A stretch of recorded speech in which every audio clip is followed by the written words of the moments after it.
मेवाड़ में भगवान महादेव के कई मंदिर हैं, जहां पर भक्तों की भारी भीड़ रहती है और भोलेनाथ से ऐसी आस्था मेवाड़ के हर मंदिर में दिख जाती है। और कई अति प्राचीन मंदिर महादेव के इस मेवाड़ में है, जहां वर्षों पुराना इतिहास और इतिहास भी ऐसा जिसे हर कोई जानना चाहता है।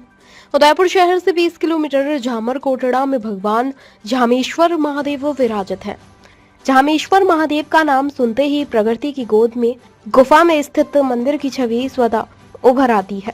यहाँ झामेश्वर महादेव अति प्राचीन एक गुफा में विराजित है और यहाँ भक्त बड़ी तादाद में भी दर्शन के लिए पहुँचते हैं।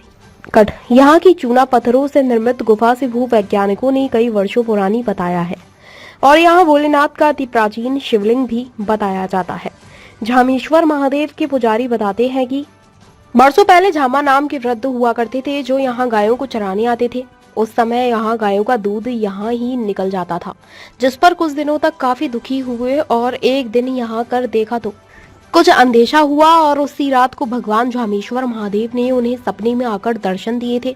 तभी से झामेश्वर महादेव के रूप में जाना जाता है। पुजारी बताते हैं कि किसी को संतान नहीं है तो यहाँ से पुष्प मांगते हैं तो भगवान उनको संतान जरूर देते हैं। साथ ही भक्तों की सभी मनोकामना भी झामेश्वर महादेव पूरी करते हैं।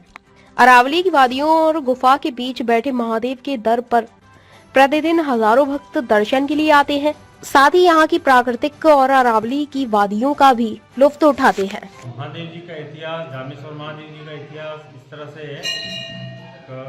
करीबन ये मंदिर 650 वर्ष पुराना है और यहाँ पर क्या हमारे वंशजों की गाय चरने आती थी, जिनका नाम था जामाबा करके। वो यहाँ पर गाय चराने आते थे तो गाय यहाँ पर आके गाय का ऑटोमेटिक ही दूध निकल जाता था और बछड़ा घर पर भूखे मरता था। इससे परेशान होकर एक दिन वासा ने पहले आकर यहाँ आके बैठ गए।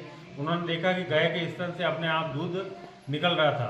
फिर उसी रात भगवान ने उनको दर्शन दिए सपने में, कहा कि यहाँ पर मैं हूँ, और वहीं से फिर धीरे धीरे धाम चालू हो गई और उसी के नाम से, उस भाषा के नाम से, जामाबा के नाम से ही इस मंदिर का नाम झामेश्वर महादेव पड़ा।